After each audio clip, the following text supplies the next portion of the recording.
Hello, Kalpathi രഥോത്സവത്തിലെ രാത്രി കാഴ്ചകൾ വാക്കിൽ മാത്രം ഒതുക്കാൻ പറ്റുന്നതല്ല കേട്ടോ. നേരിട്ട് കണ്ട് തന്നെ അറിയണം. ദീപാലങ്കാരങ്ങളും വന്നു പോകുന്ന ഭക്തരുടെ തിരക്കും വഴിയോര വിൽപ്പന കാഴ്ചകളും നെയ്യിൻ്റെ മണമുള്ള മധുരപലഹാരങ്ങളും അങ്ങനെ ഒരുപാട്. അപ്പം നമുക്ക് ഈ കാഴ്ചകളേക്കൊന്ന് കണ്ടാലോ?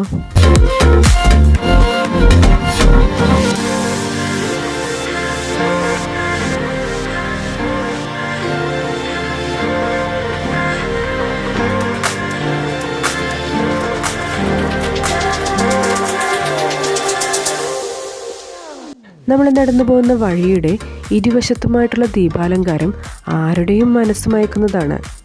അതുപോലെ തന്നെ ആൾക്കാരുടെ സന്തോഷവും കാണേണ്ടത് തന്നെയാണ്.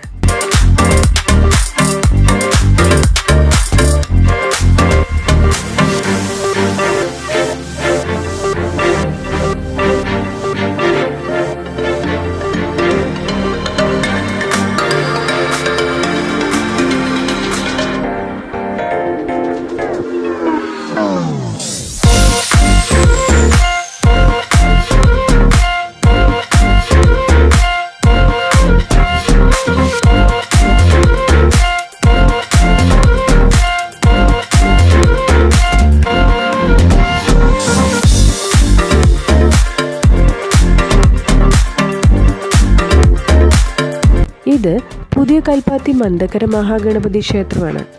എല്ലാ അമ്പലങ്ങളിലും അത്യാവശ്യം തിരക്കൊക്കെ തുടങ്ങിയിട്ടോ.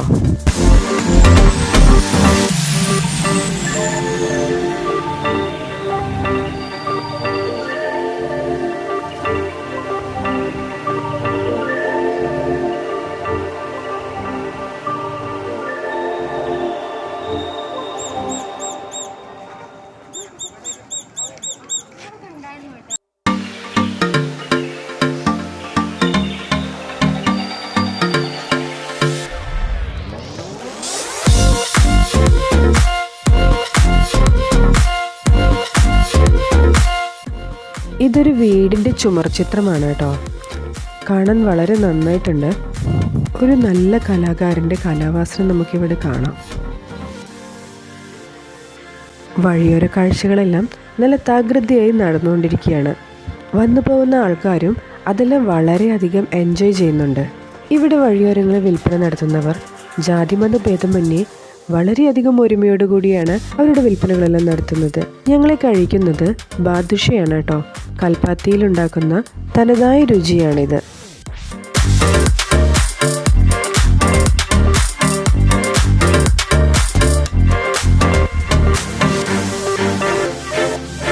ഇവിടെ പല ഭാഗത്തു നിന്നുള്ളവരും വിൽപ്പനയ്ക്കായിട്ട് എത്തുന്നുണ്ട്.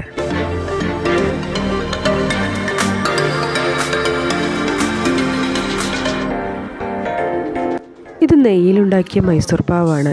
ഇത് വായിലിട്ടാൽ ഈ മൈസൂർ പാവ് വലിയുന്നത് പോലെ നമ്മുടെ മനസ്സും വലിഞ്ഞു പോകുമെന്നാണ് എനിക്ക് തോന്നുന്നത്.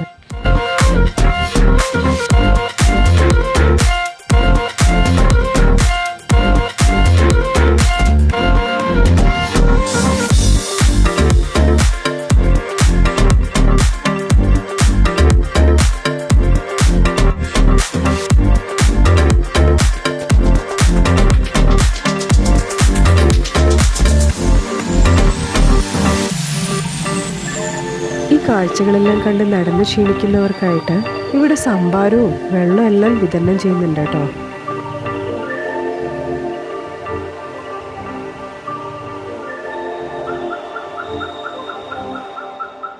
ഇതിനിടയിൽ പുതിയ സ്റ്റോൾ ഇടാനുള്ള വിൽപ്പനക്കാരുടെ തിരക്ക് നമുക്ക് കാണാം.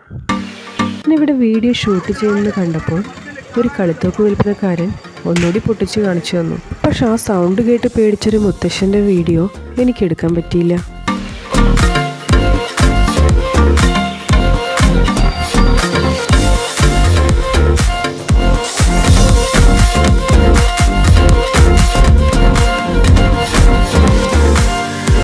ചുറ്റും തൂങ്ങിക്കിടക്കുന്ന കുടമണികൾ കാണുമ്പോൾ എങ്ങനെയൊന്ന് കിളിക്കാതെ പോവും. ഇത് കുണ്ടമ്പലത്തിലേക്കുള്ള വഴിയാണ്. നല്ല തിരക്കുണ്ട്. അതുപോലെ പോലീസ് പ്രൊട്ടക്ഷനും ഉണ്ട്.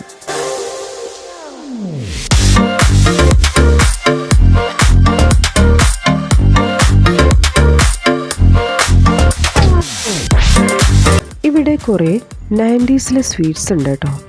ഇത് 90s മാത്രം നൊസ്റ്റാൾജിയാണോ എന്നുള്ളതാണ് എൻ്റെ ഒരു സംശയം. എന്നെപ്പോലെ സംശയമുള്ളവർ ഇവിടെ കമൻറ്റ് ചെയ്യട്ടോ. ഇതൊക്കെ ആർക്കും ഇഷ്ടമില്ലാത്തതല്ലേ? ഇതുപോലുള്ള ഇഷ്ടങ്ങൾക്ക് പ്രായമുണ്ടോ? ഇല്ലെന്നാണ് എൻ്റെ കണ്ടെത്തൽ.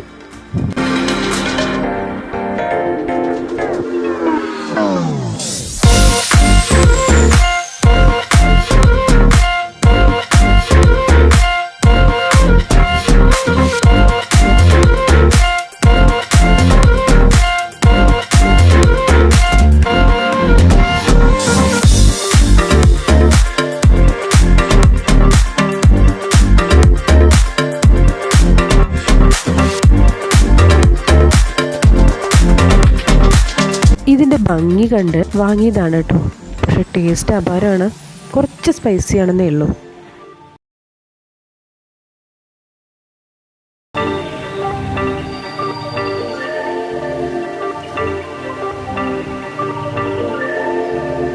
അമ്പലത്തിനടുത്തുള്ള മുരളി കഫേയിൽ നിന്നും ഒരു ചായയും ദോശയും കഴിച്ചിട്ട് ഞങ്ങൾ ഇറങ്ങി. അപ്പോൾ ഇതൊക്കെയാണ് ഇവിടുത്തെ കാഴ്ചകൾ.